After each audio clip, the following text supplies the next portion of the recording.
Hello दोस्तों।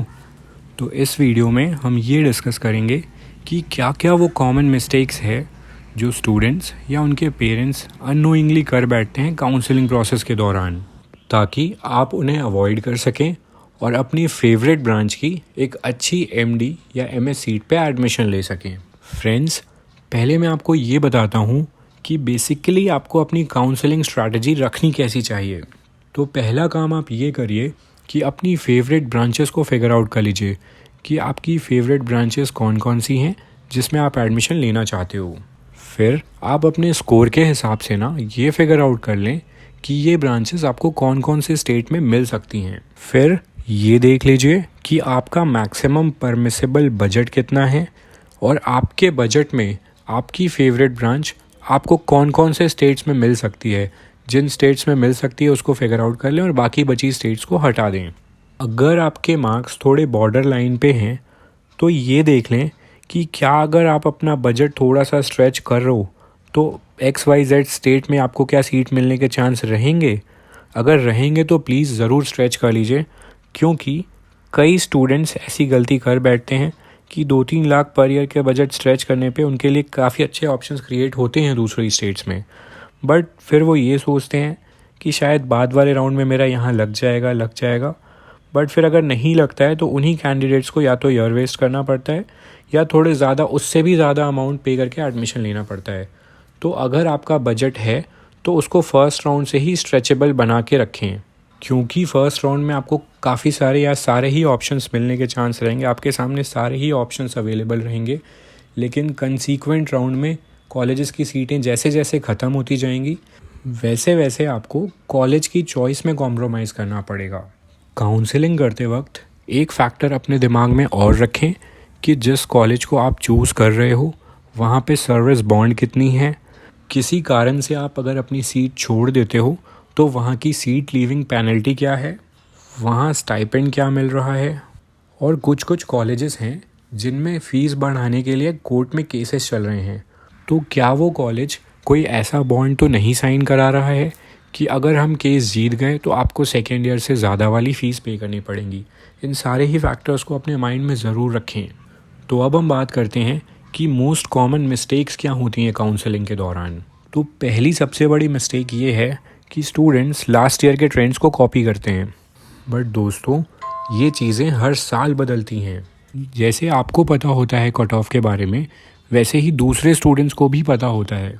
और हर साल जैसे जैसे कॉलेजेस पुराने होते जाते हैं और अगर कॉलेज की फ़ीस नहीं बढ़ रही होती है तो कॉलेज के कट ऑफ में एक अपवर्ड शिफ्ट ही आता है। किसी कॉलेज की अगर कोई सीट परमिटेड चल रही हो और मान लो कि इस साल वो रिकॉग्नाइज़ हो जाए तो भी ये कट ऑफ देख के भरने वाला ट्रेंड काम नहीं आएगा, क्योंकि वो कट ऑफ बहुत तेज़ी से ऊपर चली जाएगी। तो सारी चीज़ों को बहुत ही माइन्यूटली एनालाइज करें, फिर ही कोई डिसीजन लें, क्योंकि ये जो अभी आप डिसीजन लेंगे ये आपका बहुत इम्पॉर्टेंट स्टेप होने वाला रहेगा और आपकी पूरी लाइफ को इम्पैक्ट करेगा। दूसरी सबसे बड़ी गलती जो स्टूडेंट्स या पेरेंट्स से हो जाती है वो ये है कि वो कुछ स्पेसिफिक कॉलेजेस की रेस में चले जाते हैं और कोई भी कॉलेज को अपने बैकअप ऑप्शन के तौर पे नहीं रखते हैं या सेफ़ होके नहीं चलते हैं। आप सभी को फर्स्ट राउंड से ही अपने बैकअप ऑप्शंस रेडी रखने चाहिए कि अगर फर्स्ट राउंड में ठीक ठाक सीट मिल गई तो बढ़िया, एडमिशन ले लेना है और आगे सेफ़ होके दूसरे राउंड से दूसरे स्टेट्स की सीटों के लिए ऐसे चलना है। सिर्फ किसी एक कॉलेज की रेस को लेके मत चलिएगा। मॉपअप मेनली साल वेस्ट होने से बचाने के लिए एक अच्छा ऑप्शन रहता है, वरना पैसों में या ब्रांच में कॉम्प्रोमाइज़ कर जाना पड़ता है। तीसरी सबसे बड़ी गलती जो ज़्यादातर स्टूडेंट्स या उनके पेरेंट्स करते हैं वो है एक प्रॉपर स्ट्रैटेजी नहीं बनाना। दोस्तों, एक बात बहुत अच्छे से समझिए कि जितना इम्पॉर्टेंट आपका अच्छे से मेहनत करके पढ़ के एग्ज़ाम देना होता है, उतना ही इम्पॉर्टेंट स्मार्टली काउंसलिंग अटेंड करना भी होता है। अगर आपके मार्क्स टॉप मोस्ट रेंज में आ रहे हैं तो बात अलग है, वरना अपने बजट और अपनी रिक्वायरमेंट्स के बेसिस पे एक प्रॉपर काउंसलिंग स्ट्रैटेजी बनाएं कि मुझे इस स्टेट में मिल रहा है मेरे मार्क्स या मेरे बजट में, मुझे यहाँ लेना है, नहीं तो मुझे वहाँ के लिए ऑप्शन देखना है, नहीं तो यहाँ के लिए ऑप्शन देखना है। अपने फ्रेंड्स या दूसरे दोस्तों से सिर्फ कंसल्ट करें, उनकी स्ट्रैटेजी कॉपी ना करें, क्योंकि हर स्टूडेंट की रिक्वायरमेंट और बजट्स अलग अलग होते हैं। काउंसलिंग शुरू होने के पहले सारी स्ट्रैटेजी बना के रखें, क्योंकि जब काउंसलिंग शुरू होगी एक साथ सारे जगहों की काउंसलिंग होगी तो आप कंफ्यूज हो जाओगे कि मैं यहाँ जाऊँ या यहाँ जाऊँ। अब सबसे कॉमन गलती जो स्टूडेंट्स कर देते हैं लेकिन उनको पता भी नहीं होता है कि उनसे ये गलती हुई है, जो है चॉइस फिलिंग। दोस्तों, ये बहुत ही इम्पॉर्टेंट स्टेप है जो आपको बहुत अच्छे से करना चाहिए। यहाँ पे कई सारे स्टूडेंट्स गलतियाँ कर बैठते हैं और जो अच्छा कॉलेज या जो अच्छी ब्रांच उनको मिल सकता था वो उसमें भी कॉम्प्रोमाइज़ कर बैठते हैं। तो अपनी प्रायोरिटीज़ को देखते हुए बहुत अच्छे से एनालाइज़ करें कि किस ब्रांच को किस नंबर पे रखना है, किस कॉलेज को किस नंबर पे रखना है, ज़्यादा प्रेफरेंस ब्रांच को देनी है या ज़्यादा प्रेफरेंस कॉलेज को देना है, या मिक्स्ड प्रेफरेंस दे के बेस्ट टू बेस्ट सीट उठानी है। इन सारी गलतियों से बचने के लिए या अपने मार्क्स के हिसाब से डिटेल्ड एनालिसिस करवाने के लिए कि कहाँ पे आपके लिए बेस्ट ऑप्शंस क्रिएट हो सकते हैं आपकी फेवरेट ब्रांचेस में, इसके लिए आप हमारी टीम की पेड सर्विसेज भी ले सकते हैं।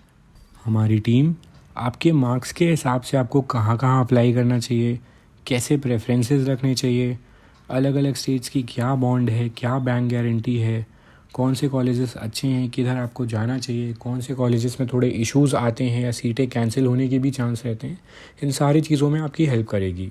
और शुरू से एंड तक जब तक आपका एडमिशन नहीं हो जाता तब तक आपके साथ बनी रहेगी। एक और कॉमन गलती जिसके कारण स्टूडेंट्स या पेरेंट्स अपने पैसे गंवा बैठते हैं वो है फ्री एग्ज़िट और पेड एग्ज़िट की नॉलेज ना होना। फ्रेंड्स, एमसीसी की सेंट्रल लेवल काउंसलिंग का राउंड 2 और कुछ स्टेट्स की राउंड 2 काउंसलिंग फ्री एग्ज़िट नहीं होती है। यानी कि अगर आपको सीट मिल गई और आपने बजट या दूसरे स्टेट्स के अच्छे कॉलेज मिलने के ऑप्शन को सोच के काउंसलिंग से एग्ज़िट ले लिया कि इधर की सीट छोड़ देते हैं, तो आपने जो सिक्योरिटी अमाउंट जमा कराए होंगे वो आपके फोरफीट कर लिए जाएंगे। हर साल ऐसे काफ़ी स्टूडेंट्स के कॉल्स या मैसेजेस आते हैं कि सर इसके बारे में नहीं पता था, कोई ऑप्शन है क्या कि वो पैसे वापस निकल आएँ, लेकिन फिर कोई ऑप्शन नहीं ही रहेगा। तो सारी चीज़ें ध्यान में रख के चलें। हमारी एडवाइस आपको यही रहेगी कि राउंड 1 से बैकअप ऑप्शंस को भी लेके चलें, सेफ़ होके चलें, ताकि आप बाद में आपको रिग्रेट ना रहे कि आपने इन कॉलेजेस के ऑप्शन को मिस कर दिया। दूसरा, कि अपनी स्ट्रैटेजी अपने हिसाब से बनाएं, ना कि किसी फ्रेंड या किसी को देखते हुए, अपने स्कोर को देखते हुए, अपने प्रेफरेंसेस को देखते हुए और अपने बजट को देखते हुए ही अपनी स्ट्रैटेजी बनाएं। तीसरा, लास्ट ईयर की कॉलेजेस कट ऑफ्स को ब्लाइंडली फॉलो मत करें। इस साल सिचुएशन लास्ट ईयर जैसी नहीं है, रैंक बहुत हायर बनी है। अपने बजट को बनाते हुए ये सारी चीज़ें भी देख लें कि कॉलेज में क्या बॉन्ड है, कहीं बैंक गारंटी तो नहीं है, कहीं सीट छोड़ने पे कोई पेनल्टी लग रही है तो क्या लग रही है, कॉलेज में क्या स्टाइपेंड लग रहा है, क्या कॉलेज में कोई हिडन फीस या मिसलेनियस फ़ीस तो नहीं है। ये सारे फैक्टर्स को ध्यान में ज़रूर रखें। एट दी एंड में ये भी कहना चाहूँगा कि अगर कोई प्रॉब्लम या डाउट मन में हो तो एक बार कंसल्ट ज़रूर कर लें, ब्लाइंडली कोई भी डिसीजन मत लें। बाकी आप अगर हमारी टीम की पेड सर्विसेज लेना चाहते हैं और काउंसलिंग करवाना चाहते हैं तो आप स्क्रीन पर दिए गए नंबर्स पर कॉल कर सकते हैं या डिस्क्रिप्शन बॉक्स में दिए गए व्हाट्सएप लिंक के थ्रू भी हमें अप्रोच कर सकते हैं और ऑफिस अपॉइंटमेंट्स ले सकते हैं। तो मिलते हैं अगली वीडियो में और कुछ नए अपडेट्स के साथ।